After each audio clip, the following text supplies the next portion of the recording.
Muy buenas tardes a todos. Muchas gracias por acompañarnos en esta sesión número 70 de la tribuna Colpatria Olimpia, que iniciamos en la segunda semana de pandemia y que con muy alta disciplina hemos logrado llegar hoy a la sesión número 70 con un invitado muy especial, el doctor Fernando Carrillo, quien nos va a dar una conferencia llamada Estallido Social y Elecciones, que viene para Colombia.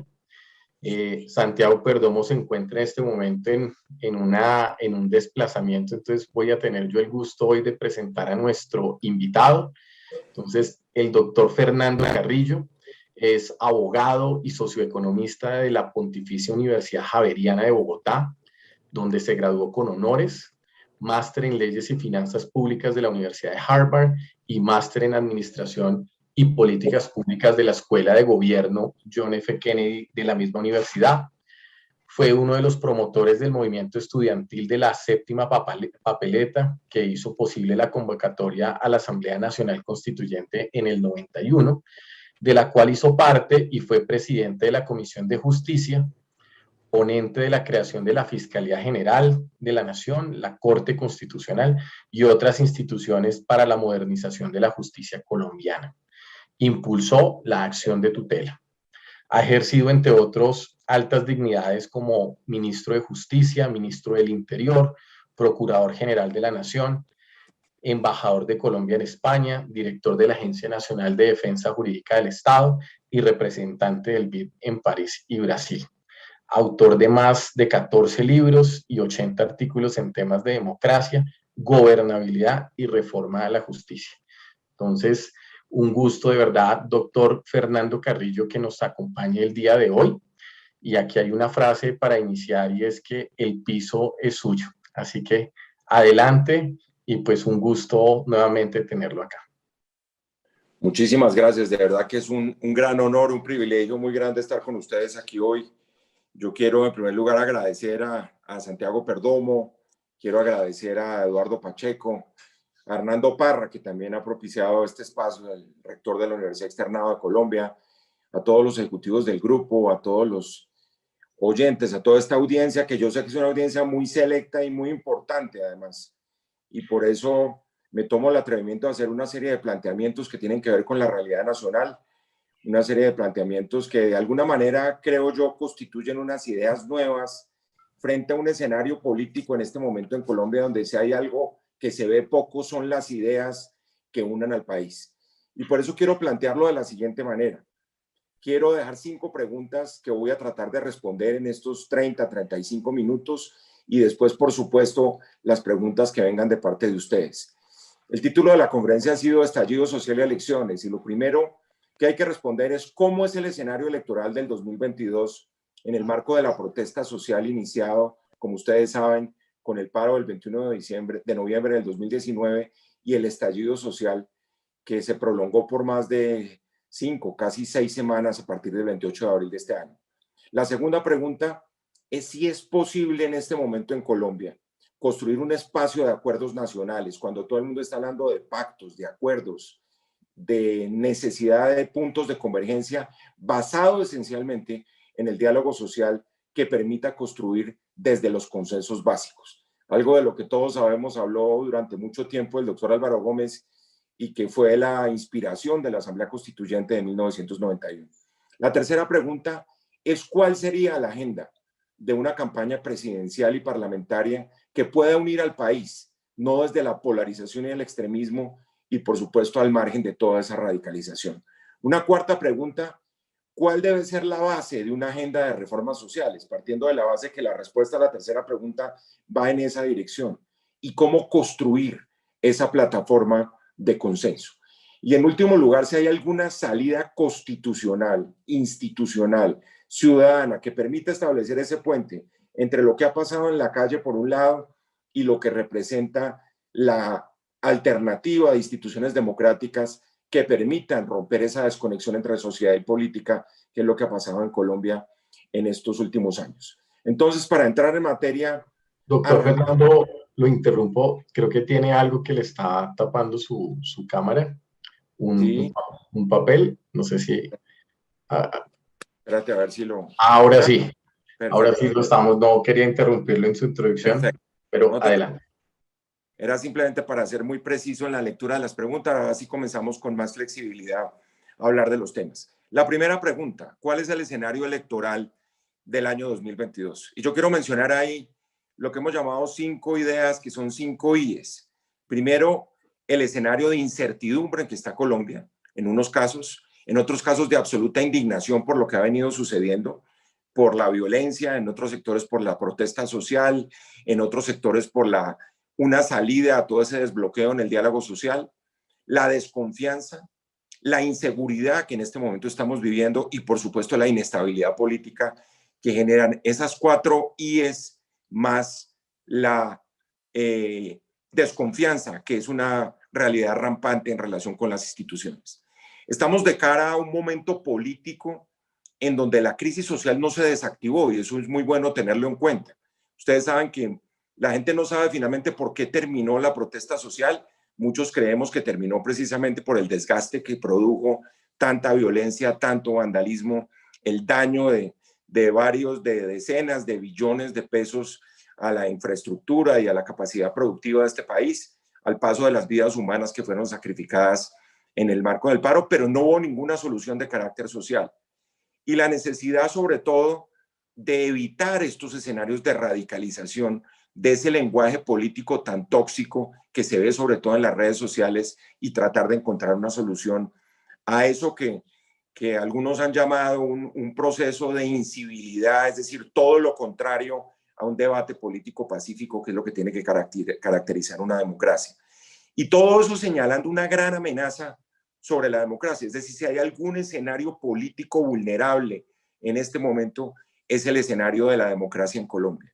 Un escenario además asediado por una serie de realidades que implican una crisis social, una caída de los indicadores sociales en términos de desigualdad, en términos de pobreza, en términos de hambre. Ustedes han oído los indicadores. Recientemente, el propio presidente Álvaro Uribe, que muchos pueden considerar desde el centro o la derecha o la extrema derecha, señalaba que el principal problema de Colombia es precisamente ese 42.5% de la pobreza, es decir, más de 24 millones de colombianos que están en la pobreza y más de 10 o 12 millones de colombianos que están en la miseria. O los indicadores desde el punto de vista de la seguridad alimentaria, donde son más de 24 millones de colombianos, lo ha dicho el director del Banco de Alimentos de Bogotá, que llegan al final del día con 2 comidas, o más de 10 o 12 millones de colombianos que llegan con una comida al final del día, lo cual demuestra un poco la debacle social en que estamos.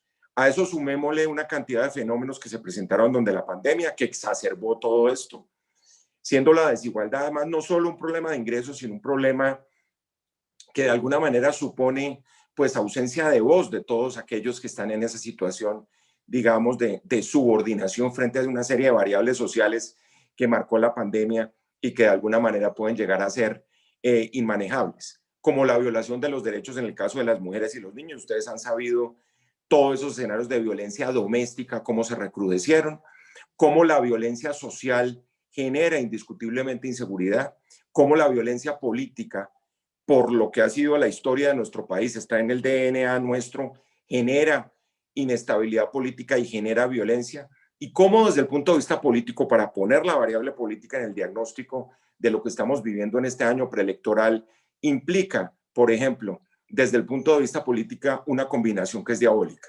Un Estado muy débil, partidos políticos colapsados que solo aparecen en las elecciones y después son fantasmas en el campo electoral, un gobierno que muchos creen ha estado ausente en la solución de los problemas sociales y por eso sigue la protesta social. Para mañana, ustedes lo saben, está prevista otra jornada que ojalá sea una jornada pacífica y no tenga los ribetes que tuvieron las anteriores.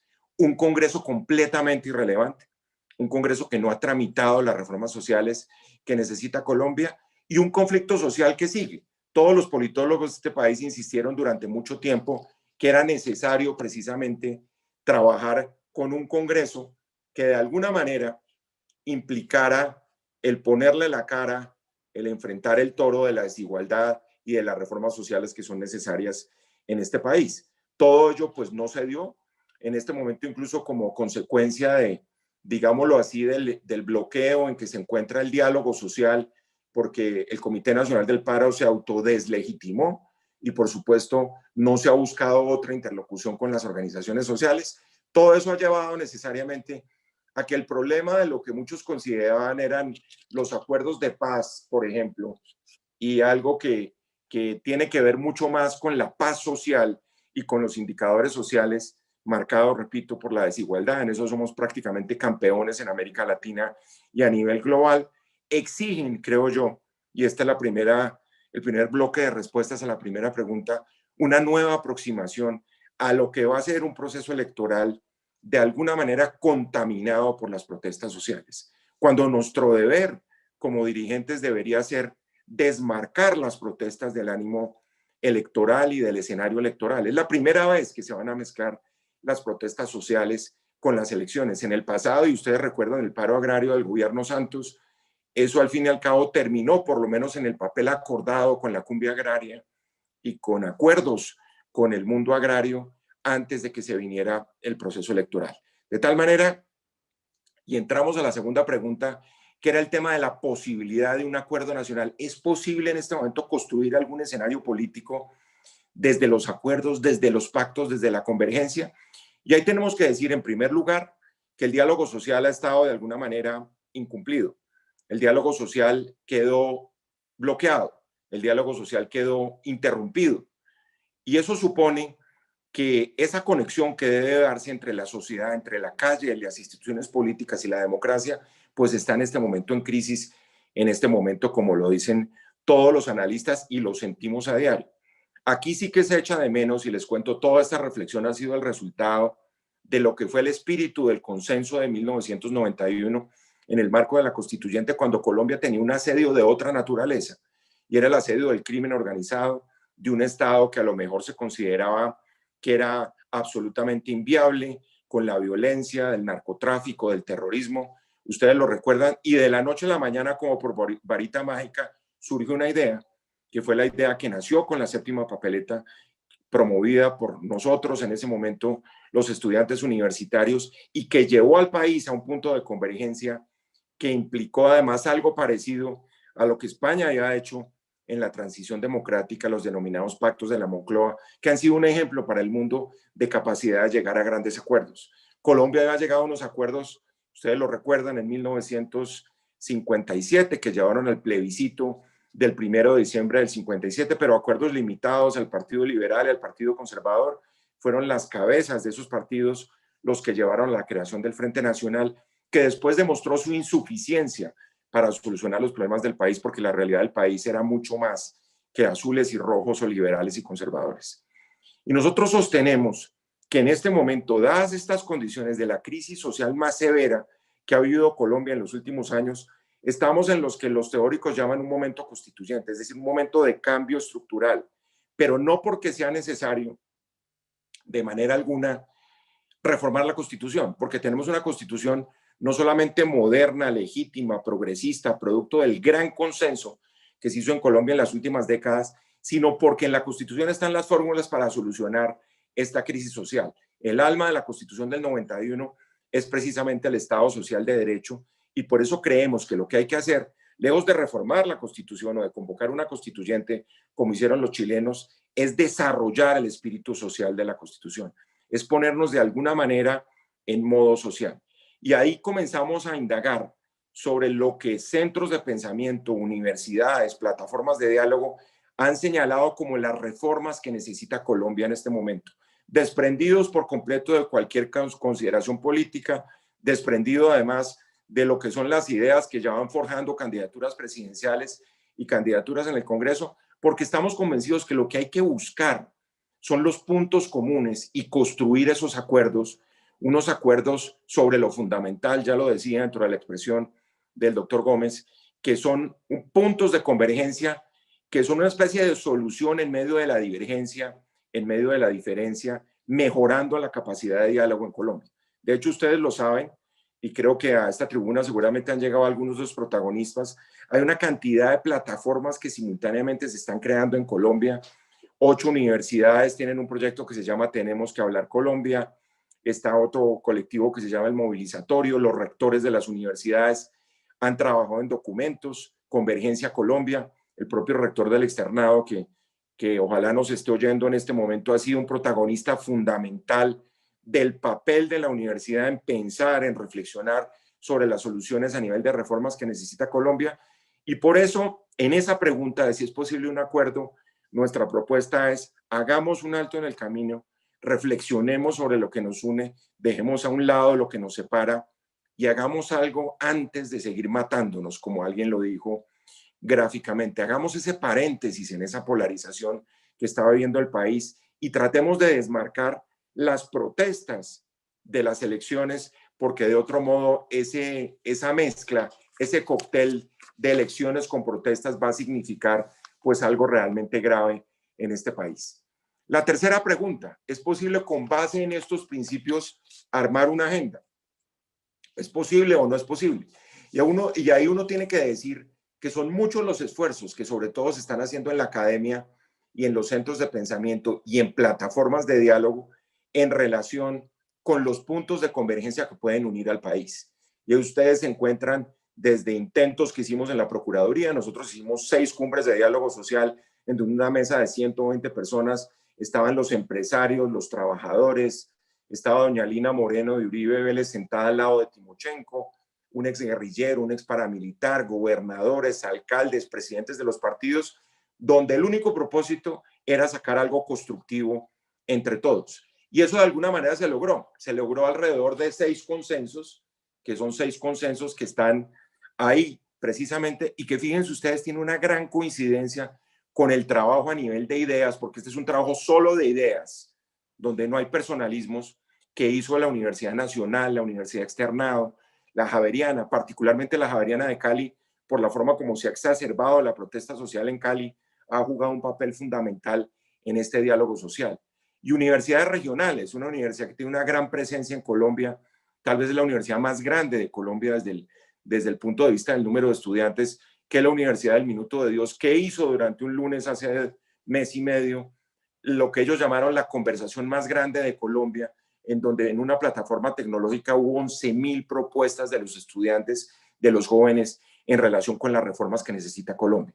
Entonces, quiero decir, ha habido muchos actores que han venido trabajando y aquí el único mérito que tiene esta propuesta es que hemos puesto todas esas piezas sobre una mesa con una especie de armar el rompecabezas de la agenda de reforma social y hemos llegado a la conclusión, entre otras cosas, el Movilizatorio, que es una plataforma que ha buscado dónde está la polarización y dónde no está la polarización, ha mostrado que prácticamente del 78 al 80% de los ciudadanos de Colombia en este momento están buscando este tipo de convergencia alrededor de unas ideas sociales, que implican, ya lo decía, el desarrollo de la Constitución del 91, que de alguna manera se ha construido por la ciudadanía y que sea anterior, que esa es parte de la propuesta y creo que en eso consiste lo novedoso de esta propuesta, antes de que caigamos en el abismo de las candidaturas presidenciales, antes de que caigamos en el abismo incluso de la propia elección parlamentaria y podamos encontrar un punto de unión, construir desde la unión, desde la convergencia, desde la inclusión en el caso de los colombianos. Eso es muy importante además decirlo, porque al fin y al cabo hay que demostrar que las reformas sociales, una gran mentira además que nos vendieron a nosotros durante mucho tiempo, y era decir que las reformas sociales de este país solo la podía hacer la extrema izquierda o que las hacíamos motivados por la violencia. Yo creo que lo que ha pasado en Colombia a nivel de deterioro de los indicadores sociales muestra que la reforma social no es monopolio ni de la extrema izquierda, ni de la izquierda, ni del centro, ni la derecha, ni de la extrema derecha, y que entre todos podemos construir una agenda social. Fíjense ustedes que la mayoría de los dirigentes políticos están hablando en abstracto de reformas de carácter social y de la importancia de poder salir una campaña cuando se hayan hecho las reformas. ¿Cómo? ¿A través de qué método? Que eso es lo novedoso, a través del diálogo social, en el cual muy pocas cosas se han logrado hasta el momento y que hay que implementar, y es una preocupación, repito, de los centros de pensamiento, de quienes están en este momento tratando de encontrar ese punto de convergencia, y perdónenme que insista tanto en eso porque esa es la clave de todo lo que está sucediendo en este momento a nivel no solo de participación ciudadana, sino de deliberación ciudadana que va a llevar necesariamente a que esta agenda ojalá sea definida en las urnas, no necesariamente vinculada a ningún candidato presidencial, que ese es el elemento diferenciador frente a lo que ha venido sucediendo en el pasado, porque yo creo que es muy importante resaltar cómo creo que la base de toda esta teoría que estamos construyendo de esta propuesta es que nosotros no podemos llegar con los instrumentos tradicionales de manejo de las campañas presidenciales a tratar de resolver una realidad para la crisis social más grande que ha tenido este país en su historia, y que es urgente hacerlo, y que probablemente no vamos a poder esperar hasta el 7 de agosto del año entrante, cuando se posesione el nuevo presidente, o hasta el 20 de julio, cuando se posesione el nuevo Congreso, porque se nos puede acabar de desbaratar desde el punto de vista social la realidad de este país. Entonces, insisto, se trata de encontrar esas ideas de unión, de inclusión, de convergencia, atacando el déficit social y tratando además de bajarle a la temperatura de la polarización, de la radicalización, del extremismo. Mucha gente nos ha venido diciendo, no, es que la polarización es típica de una democracia. Eso no es cierto, y lo digo con todo respeto, porque la polarización condimentada en este país por la violencia y por el extremismo, todos sabemos en qué termina. Y yo les recuerdo lo que sucedió hace 30 años, que dio origen precisamente al movimiento de la séptima papeleta y a la Constitución de 1991, escenario en el cual fueron asesinados 3 candidatos presidenciales y la violencia se apoderó por completo de ese momento electoral.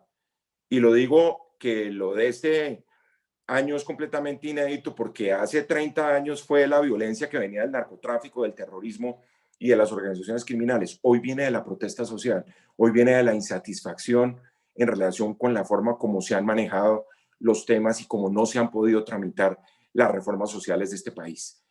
Cuarta pregunta, ¿cuál sería la base y la plataforma de esta propuesta? En el sentido de que no tiene color político, ya lo decía, en el sentido de que no tiene una identificación de carácter ideológico y que habría que identificar, que fue lo que hicimos incluso con algunos algoritmos, con unos expertos, al poner sobre una mesa todas las piezas del rompecabezas con lo que han entregado las universidades como salidas a la coyuntura, a la crisis del país, los centros de pensamiento y las plataformas de diálogo social, que fíjense que son 3 cosas completamente distintas. Por ejemplo, arrancamos de la consideración de las grandes conclusiones de la misión de sabios, donde hay varios que están ya dentro del equipo que promueve en este momento esta consulta. Los 7 u 8 estudios de la Universidad Nacional, lo que ha hecho la Universidad Externado de Colombia, las propuestas ya con la calle, porque la Universidad Javeriana de Cali fue fundamental para bajarle la temperatura a toda la protesta social en Cali, por decir algo, y varias universidades regionales que hemos venido vinculando a lo largo y ancho del país. Por ejemplo, la sistematización de las 11.000 propuestas que hubo en el marco de lo que hizo la Universidad del Minuto de Dios. ¿Con qué propósito? Con el propósito de que esas 10 reformas no las imponga ningún partido político, ni sean el resultado de una campaña electoral acalorada, repito, en el abismo de lo que puede ser la violencia de esa campaña, que ojalá no venga, sino que sean sometidas a la ciudadanía mediante un instrumento de participación ciudadana que se llama una consulta popular, que solo tiene un antecedente en la historia de Colombia que muchos califican como un fracaso. No lo fue tanto, les cuento, para hablar de la consulta de anticorrupción promovida por el Partido Verde en agosto del 2018. ¿Por qué? Porque fue el 4º proceso electoral del año 2018. Ese año, ustedes lo recuerdan, votamos parlamentarias en marzo, primera vuelta en mayo, segunda vuelta en junio, y el 26 de agosto, con el presidente Duque ya posesionado, 20 días después de su posesión, se votó una consulta que los propios organizadores me decían a mí no esperaban más de 6 millones de votos, y sacó 11.700.000 votos. Le faltaron los 5 centavos para el peso, como siempre, le faltaron 300.000 votos, y por ende no se convirtió en un mandato obligatorio. Esta vez, esto, si logramos plantearlo como una salida social de país, de unión, de convergencia, alrededor de las 10 reformas sociales que necesita Colombia, podríamos entonces convertir, como ya lo he dicho, encauzar todo ese descontento popular que hay y materializar las reformas, que es en última lo que hay que hacer en un momento como este para no despilfarrar la gran oportunidad que se tiene. Entonces me parece que ese elemento es clave. Ustedes me van a preguntar y después tal vez en la sesión de preguntas y respuestas puedo ser más específico, ¿Cuáles son esas 10 o 12 piezas del rompecabezas que salen en todos los estudios? Y es muy fácil, porque les digo, hay una gran convergencia. El tema de la renta básica, con matices en el caso de una de otras propuestas. La reforma de la educación, la reforma de la salud, las propuestas de empleo para los jóvenes, todo el tema de trabajo decente y protección social de tantos colectivos que en Colombia no lo tienen. La reforma rural, que es uno de los puntos que se ha quedado absolutamente en el aire y que en el caso de la inseguridad alimentaria que vive Colombia tiene que ver un poco con la importancia de la eliminación de la intermediación y un poco considerar a los campesinos como sujeto fundamental de derechos, lo cual no se hizo, por ejemplo, en la Constitución del 91. Una pregunta sobre corrupción que incorpore las nuevas herramientas de lucha contra la corrupción. ¿Cuáles son? La protección, por ejemplo, de los denunciantes y los testigos. Eso no existe en la legislación colombiana en este momento en lucha contra la corrupción. La necesidad de incorporar, y este trabajo lo hicimos además con el externado el año pasado y con Transparencia Internacional, unas herramientas que hoy en el mundo son válidas y que la ven ustedes ahora con los escándalos del día. A un corrupto no le importa que lo destituya o que lo inhabilite la Procuraduría o que lo suspenda. Eso pasa tranquilo por ahí. Incluso llegamos al extremo de que le quiten la libertad, tampoco porque negocia con la Fiscalía, pero se queda disfrutando de los bienes producto de la corrupción. Luego la conclusión es que hay que atacar los bolsillos de los corruptos y hay que atacar los bienes con los cuales se quedan quienes han sido los protagonistas de la corrupción. Y para eso hay que crear la condición de víctimas de la corrupción y un mecanismo de reparación en el caso de las víctimas. Nosotros, por ejemplo, desde la Procuraduría, cuando estuvimos, nos tocó acudir a las acciones populares para lograr esa reparación patrimonial en casos como el caso de Odebrecht. Y por último, la reforma de carácter regional. Nosotros nos hemos recorrido ya 6 o 7 departamentos contando esta idea. Como les digo, detrás de esto lo que hay es simplemente la fortaleza de una idea. Esto no va detrás de ninguna candidatura de nadie, ni al Congreso, ni a la Presidencia de la República, sino de nuevo un punto de unión, de unidad del país alrededor de una agenda social que no tienen por qué proclamar algunos que es patrimonio de ellos o de sus programas. Y aquí han confluido de alguna manera varios actores en este momento.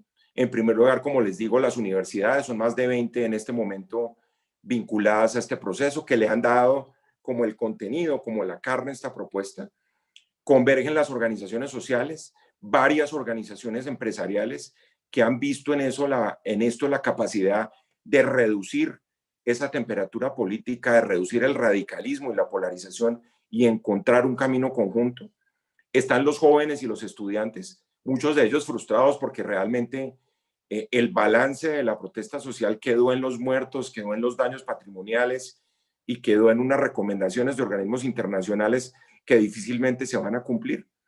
Y lo nuevo, por supuesto, no es, y esto quiero insistir en eso, y en este foro sí que lo quiero resaltar, lo nuevo no es que las organizaciones sociales pidan reformas sociales, lo nuevo es que lo pida todo el país, y lo nuevo es que los empresarios tengan la conciencia absoluta, como muchos lo han dicho, que es la hora de financiar las reformas sociales que nunca se han hecho desde la vigencia de la Constitución de 1991. Todo eso, además, implementado en el marco, como les digo, de muchas plataformas de diálogo social, en donde hay empresarios también, empresarios de Antioquia, del Valle, de Bogotá, del Caribe, de Santander, del eje cafetero, y que nos marcan, digamos, una circunstancia, una coyuntura muy distinta para poder creer de nuevo, que es la idea de fondo, que sí es posible unir al país alrededor de una propuesta. Ojo, que no es una propuesta de política electoral, es una propuesta de política ciudadana. Es así, política con P mayúscula, porque esa es la forma de trabajar por el bien común de este país. Y el último punto, y con esto termino, ¿cuál es la salida entonces? Entonces la salida, por supuesto, tiene que ser una salida democrática, eso es la consulta popular. Tiene que ser una salida ciudadana como la que planteamos hace 30 años con la papeleta. Ustedes recuerdan, fue introducir un papelito en las elecciones parlamentarias de 1990, cuando se eligió senadores, representantes, diputados, alcaldes, el candidato del Partido Liberal.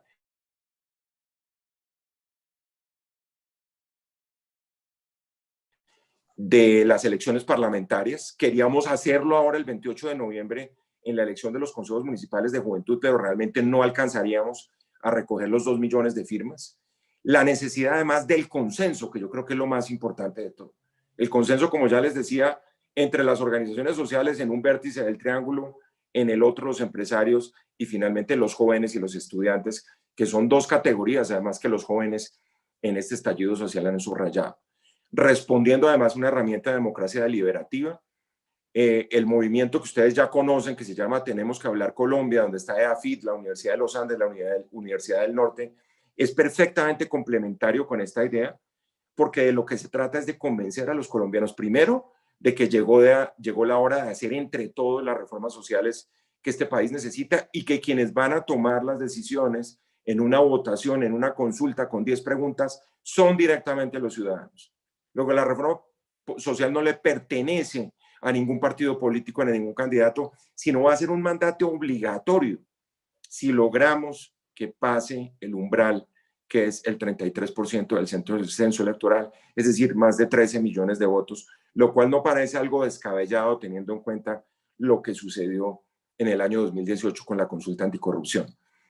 Es de alguna manera un planteamiento de aprender a vivir con la pandemia o con el carácter endémico del virus y llegar a decir que en la misma forma como hoy las perspectivas económicas y los expertos aquí que me están oyendo lo saben perfectamente, que se ha abierto una gran ventana de oportunidad para la reactivación del crecimiento, uno no sabe cuánto va a durar. En la misma forma, yo creo que desde el punto de vista político y social, habría que abrir las compuertas del sistema político para tramitar las reformas sociales. Que lo digo con todo el respeto, recuerden ustedes, no se van a tramitar a través del Congreso, porque el Congreso no lo hizo en pleno estallido social del 28 de abril, mucho menos lo va a hacer ahora, cuando todos estamos como una especie de calma chicha, creyendo que se acabó la efervescencia social, y la realidad es que la pobreza, la desigualdad y demás males desde el punto de vista social, pues siguen haciendo daño y siguen creciendo en este momento dentro de la sociedad colombiana. ¿Qué ventaja tiene? Que no es de una propuesta ni populista ni autoritaria. No es populista porque obedece a la racionalidad de muchos académicos que han estado trabajando en las 10 preguntas y que va a ser realista desde el punto de vista fiscal. Yo diría que no incluye reformas económicas porque a través de una consulta popular lo prohíbe la Constitución y lo prohíbe la ley. No se puede, por ejemplo, promover una reforma tributaria. Lo que sí podría hacer la consulta es decirle al presidente, como hoy lo reclaman todos los organismos internacionales y las agencias de riesgo, que genere un pacto fiscal verdadero para la reforma tributaria estructural que ustedes saben viene de todas maneras, independientemente de lo que esté tramitando en este momento del Congreso. Y que tampoco tenga tinte autoritario, porque no se trata de una decisión unilateral del Poder Ejecutivo, sino que como resultado de un acuerdo con las organizaciones sociales, con las fuerzas políticas, porque es indiscutible que hay que ser realista en eso, vamos a terminar de nuevo en un punto de convergencia de ideas que unen y no de ideas que dividan más a este país. Gran conclusión, y con esto termino. Colombia no necesita en este momento más caudillos, no necesita más mesías, no necesita más personalismos, necesita una plataforma de ideas. Necesita, como lo decía Galán, hace muchos años aquí lo que importa es la fuerza de las ideas. No necesitamos más candidatos presidenciales, como ustedes lo saben. Hablar de una crisis como la vive Colombia y hablar de 30 y pico candidatos presidenciales, cuando yo les pregunto a la mayoría de ustedes, díganme alguna idea de fondo que en esta materia haya formulado hasta el momento algún candidato presidencial, y estamos en la pobreza y en el desierto de ideas de fondo para sacar a este país de esta crisis. Unas ideas fuertes que además sirvan para robustecer las instituciones de la democracia, porque la gran pregunta que se hace hoy en día, incluso no solo la doctrina y los organismos internacionales, cuánta pobreza y cuánta desigualdad aguanta el sistema democrático.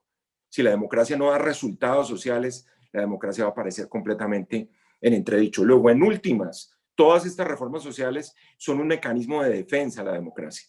Y lo que es más importante, que no despilfarremos esta oportunidad para raparle, para quitarle la agenda social a los violentos y a los extremistas. Ustedes recuerdan que en los 80 proliferó la famosa idea de las causas objetivas de la violencia, que aquí había que hacer reformas sociales porque eso era el origen de la guerrilla, y entonces las reformas sociales solo eran el resultado de los acuerdos que habría con los grupos guerrilleros. Yo creo que eso ha cambiado radicalmente, y es el momento de demostrar, repito, que somos capaces de demostrar que esa agenda de reformas puede ser patrimonio de todos los colombianos y no de ningún partido, de ningún candidato, de ningún color específico, ni mucho menos de ideologismos que están completamente mandados a recoger. Y hacer, como ya lo decía, hacer algo antes de que sea el escenario de la violencia el que se apodere de las elecciones presidenciales de 2022. Muchas gracias y quedo listo para las preguntas. Doctor Fernando, muchísimas gracias. De verdad que usted nos pone a reflexionar con esas 5 preguntas y yo quería, digamos, arrancar con la primera pregunta, no antes, sin invitar a las personas que quieran participar en vivo, que alcen la mano por la opción de Zoom o si no, digamos, saben cómo hacerlo, me escriben por el privado y yo los coloco, digamos, en la lista. Antes de dar la palabra, yo lo escuchaba y desde el principio tenía una pregunta sobre esa posible constituyente, ¿sí? Que se pudiese dar, digámoslo, en un nuevo mandato presidencial. Usted estuvo al frente, digámoslo, fue protagonista de la Constitución del 91 y usted ahorita nos decía, estamos en un momento constituyente, pero lo que se requiere es desarrollar el espíritu social, ponernos en modo social. Y yo lo escuchaba y trataba de reflexionar, bueno, pero ¿cómo alinear en este momento a la sociedad para que no terminemos en una nueva constituyente, sino en ese momento social? O sea, decirlo suena, digámoslo, el camino, pero pareciera que la decisión de algunos candidatos seriamente es promover la constituyente. Entonces, digámoslo un poco en las reflexiones de usted haber estado en ese momento histórico y lo que se presenta hoy en día, ¿cuáles son las acciones que se deberían dar para ponernos en ese modo social y no en el modo constituyente? Muy buena pregunta, Daniel, y gracias por permitirme aclarar eso. Si bien estamos en un momento constituyente, esto no implica hacer una nueva constitución, ni reformar necesariamente la Constitución de 1991. En últimas, de lo que se trata es de desarrollar el espíritu social de la Constitución del 91. ¿Por qué? Porque para hacer una constituyente se necesita un procedimiento constitucional que tomaría 2 años, por lo menos, como pasa con el plebiscito y como pasa con el referéndum. Y yo creo que es una gran ventaja que a través de la consulta popular, que es el mecanismo que estamos sugiriendo, que es el más rápido y que sería de iniciativa popular, cuando un mecanismo de participación ciudadana es de iniciativa popular como la consulta, de alguna manera se impone a los otros poderes del Estado. Y se impone porque es la ciudadanía directamente la que está diciendo yo quiero hacer las reformas. Yo no creo que se necesite reformar la Constitución del 91 en este momento, salvo reformas políticas que habrá que hacer en el mediano plazo y seguramente el nuevo gobierno traerá un paquete de reformas para eso. ¿Por qué? Por la inmediatez, por la urgencia que tienen las reformas sociales en este momento. Yo creo que el país no puede esperar más. El país no puede esperar más, digamos que a los gritos de la ciudadanía, a las solicitudes de los jóvenes, a todos aquellos cuyos derechos fueron vulnerados por la pandemia y que venían desde atrás en una pendiente en donde lamentablemente pues el tema del ingreso, el tema de la seguridad alimentaria, tantos temas que tienen que ver con lo social estaban quedando en entredicho. Entonces sería hacer una consulta en un momento constituyente, pero no para hacer la reforma constitucional, sino las grandes reformas sociales que han sido aplazadas durante 30 años. ¿Originadas dónde? Daniel, que es en últimas lo que yo creo que es importante. Originadas en el consenso académico. En el mundo moderno ya, por ejemplo, las reformas constitucionales se hacen o tienen origen, como podían tener durante muchos años, salvo la constituyente del 91, en centros especializados, centros de pensamiento, universidades, pero siempre las tiene que validar, ese verbo que le gusta tanto a las nuevas generaciones, siempre la tienen que validar las instancias democráticas. Y hoy en día hay muchas formas de validar esos consensos que son académicos. La consulta popular acá sería una forma de validación democrática, ciudadana, de esos consensos que han salido de las universidades, que es el ejercicio que hemos hecho en los 2 últimos meses con 20 universidades del país y que arrancan además de los ejes que señaló la Comisión de Sabios en relación con las reformas que necesita el país. Es decir, estas reformas no salen de la manga, del sombrero, de las preocupaciones, de las obsesiones de nadie. Son el resultado de una reflexión de los académicos, pero que tocan de alguna manera la realidad de la calle y la tocan precisamente porque hay que explicarle a los colombianos, si esto prospera, si logramos los 2 millones de firmas, que se pueda, en ese orden de ideas, lograr los 13 millones de votos para que esas reformas no sean solo facultativas, que fue lo que pasó con la consulta anticorrupción. Como no pasó el umbral, no fue obligatoria para nadie. Pero la clave sí sería tener un mandato ciudadano que se le imponga al Congreso que se elige en el 2022 en marzo y al presidente que se elija en junio si hay segunda vuelta. Nosotros creemos que esa es una alternativa de unión. Es muy parecida además a la Constitución del 91. Digamos que la tesis está basada en lo mismo, con la diferencia que la Constitución del 86 no traía estos mecanismos de participación ciudadana y nos tocó acudir a un mecanismo informal que fue la séptima papeleta. Hoy, por ejemplo, algunos están insistiendo en que hagan una papeleta informal los jóvenes el 28 de noviembre. Yo le he dicho a muchos colectivos de jóvenes, esa no es una salida. Primero porque la Constitución te atrae mecanismos de participación democrática formales y que van a ser obligatorios. E inventarse una papeleta para que sea informal y no sea obligatorio, yo creo que eso puede crear una frustración adicional más. Y para eso están ahí los estudios especializados de técnicos. Yo siempre cito el informe de la misión de sabios precisamente porque fue el resultado de un trabajo de varios años en donde las mentes más lúcidas del país estuvieron ahí. Y repito, esto no es invento de nadie, es invento de los consensos que han salido de tantos centros académicos universitarios que en este momento están enseñando las vías de salida para la crisis social que vive el país. Bueno, muchas gracias, doctor Fernando. Bueno, voy a darle la palabra a Héctor Chávez. En este momento estoy activando. Héctor, empresario y egresado de la Universidad de los Andes, muchas gracias por acompañarnos como siempre aquí en la tribuna. Muy buenas tardes y adelante. Daniel, muchas gracias. Unos espacios muy enriquecedores cuando uno siente este país como lo sentimos todos. Eh, He estado siguiendo no solamente este, sino otros capítulos de la Tribuna de Olimpia, y en este en particular encuentro pues un enfoque 100% social, doctor Carrillo. Pero si recordamos el momento en el que se dio este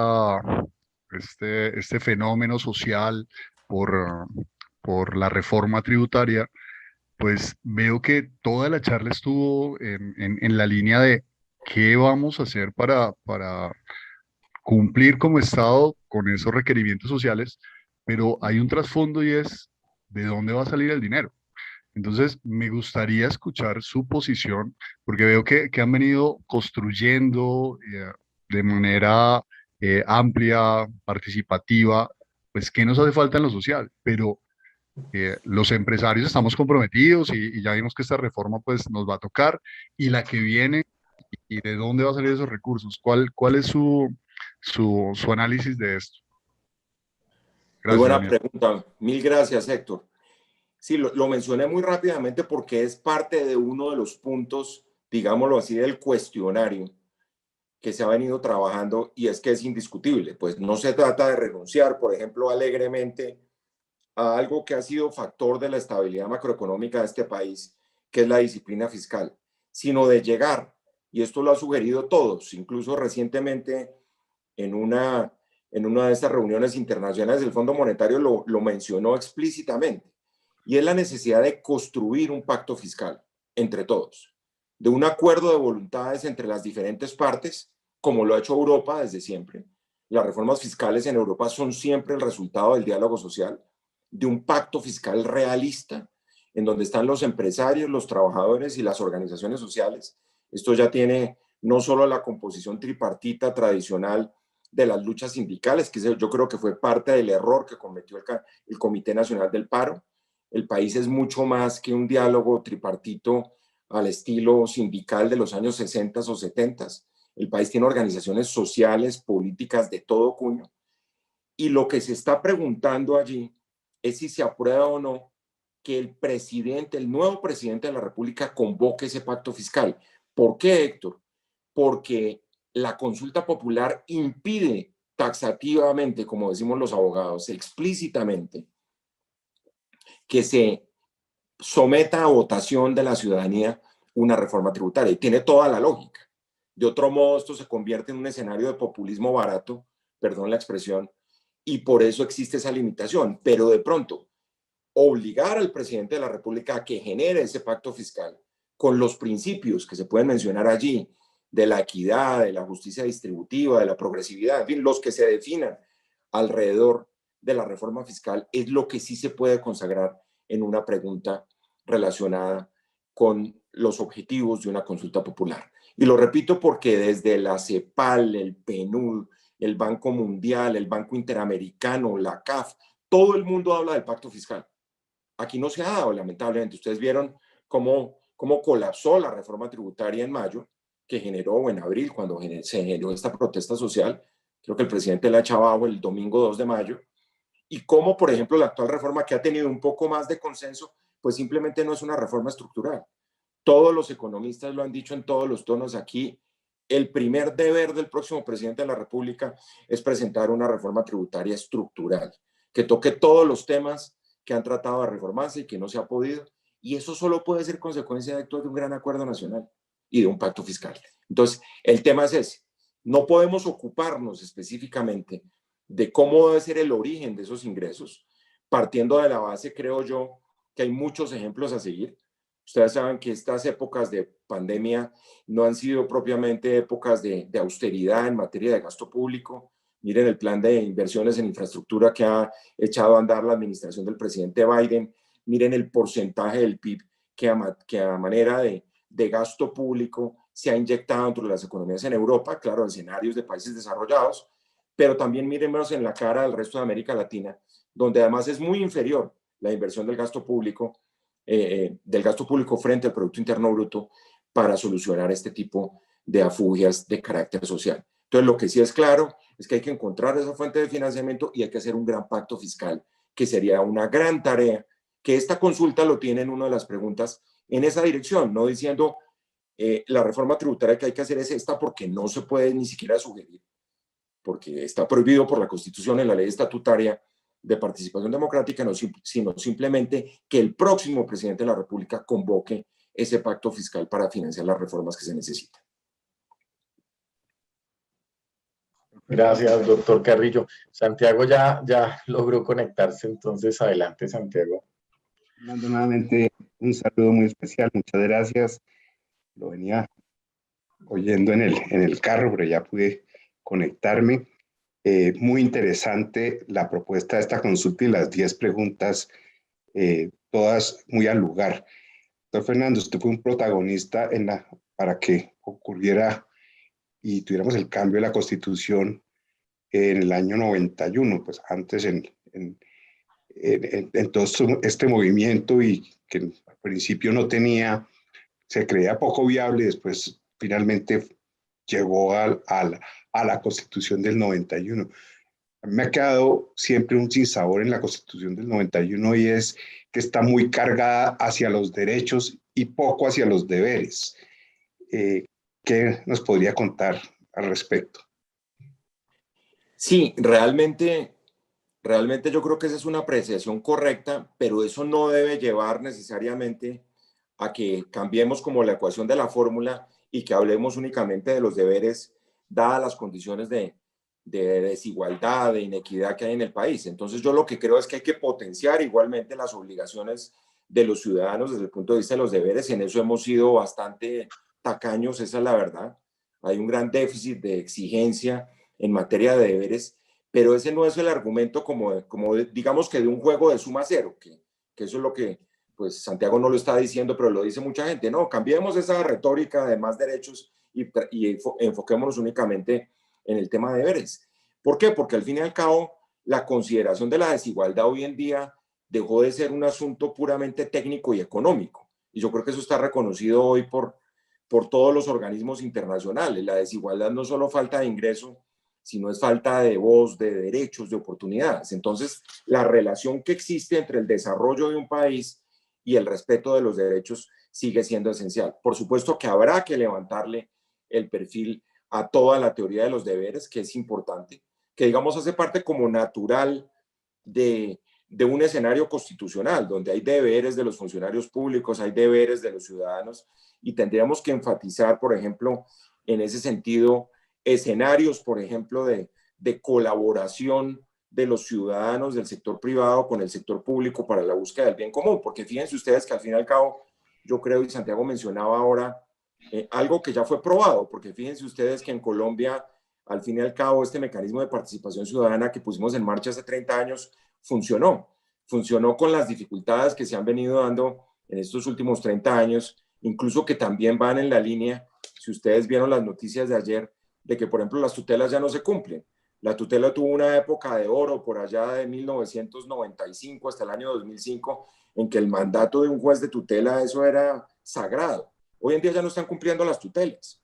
Entonces, también en el tema de los derechos seguimos con grandes déficits. Y uno mira, pues de nuevo, los escenarios de la salud, de la educación, de lo rural, de lo regional, de los derechos de la mujer. Yo creo que eso es indiscutible. Yo siempre he dicho, Santiago, que cuando uno enseña como la historia constitucional de Colombia, uno con las mujeres queda al debe cuando les cuenta que las mujeres solo son sujeto de derechos políticos después del plebiscito del 1 de diciembre de 1957. Uno dice que democracia podía funcionar solo con el voto de los hombres, cuando la mayoría de las democracias modernas habían consagrado el voto de las mujeres en la primera década o en la segunda década del siglo XX. Entonces dice uno ahí había un déficit de derechos muy grande, como el que hoy, por ejemplo, se puede tener en consideración. Y repito, aquí le quito toda la ideología que puede estar de por medio en el caso de los derechos de los campesinos, que la Constitución del 91 fue prolífica, por ejemplo, en derechos de los indígenas, de los afros, y en ese momento no había mucha claridad del carácter de categoría que tenían los campesinos como fundamentales, no solo para los temas ambientales, sino para la equidad en el tema rural. Entonces sí me parece que es una discusión válida, pero creo que no puede ser concebida como un juego de suma cero, que uno trabaje en derechos o que trabaje en deberes. Hay que trabajar simultáneamente con las dos caras de la moneda. Gracias, Fernando. Gracias, doctor Fernando. Bueno, voy a hacerle una pregunta, digamos, lo que envía Londres Camargo, y es de un poco de reflexión de si usted pudiera cambiar, voy a parafrasear, más que el ADN, un poco como la cultura o mindset de la sociedad colombiana. ¿Qué haría, qué cambio haría para salir de esta crisis en la que estamos? Usted nos dio un contexto amplio de la situación, y pues esto no solo es de reformar algunas normas, sino de reformar también un proceso educativo y cultural. Entonces, ¿qué cambios propondría en ese aspecto? Sí, de alguna manera, Daniel, yo creo que a mí me toca hablar de lo que pasó en el 91, que es tal vez la única gran transformación institucional que se ha visto en la historia reciente de Colombia, incluso después del Frente Nacional. Y allí hubo dos elementos que fueron fundamentales. Uno, el método, y el método fue el diálogo. El método fue la concertación. El método fue sentarnos en una mesa entre todos a decir qué es lo que vamos a construir conjuntamente, y puede que no estemos de acuerdo en una cantidad de cosas, pero tratemos de ponernos de acuerdo para construir algo entre todos. Que repito, esa fue la famosa frase inmortal del doctor Álvaro Gómez cuando habló del acuerdo de lo fundamental. Y eso se logró. Y se logró entre una cosa que era completamente inverosímil, Daniel, porque mucha gente me dice, no, qué maravilla, esto es una utopía, lo que usted está proponiendo.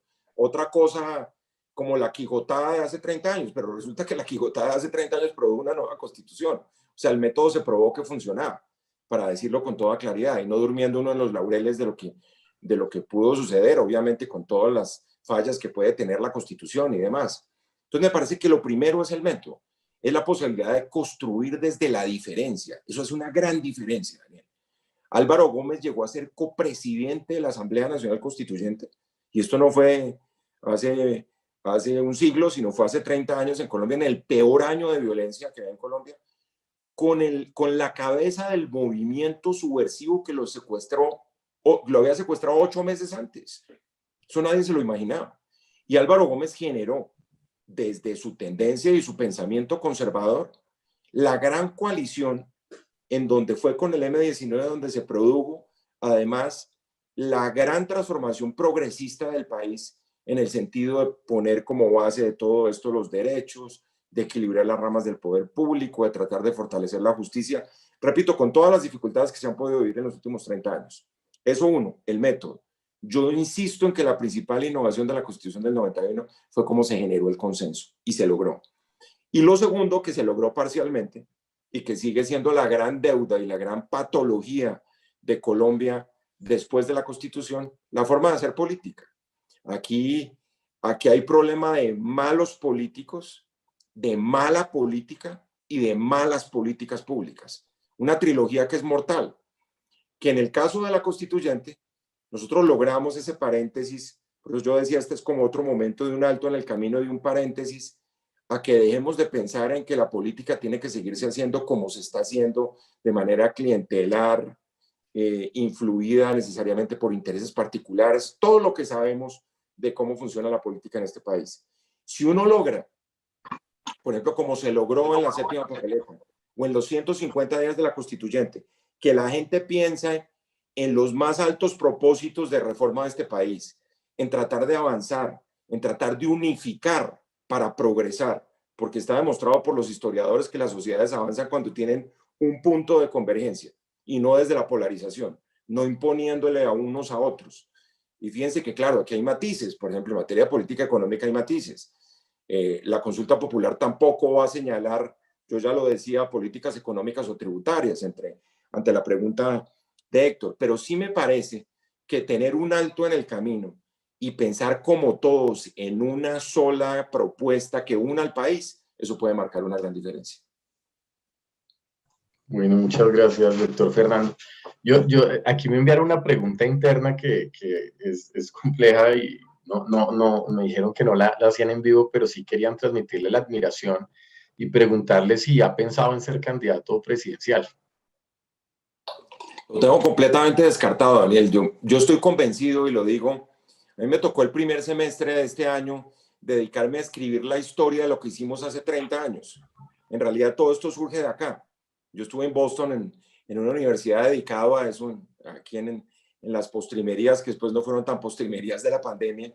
Y después fui a Washington y hablando con los amigos, yo trabajé más de 15 años en el Banco Interamericano entre Washington, París y Brasilia.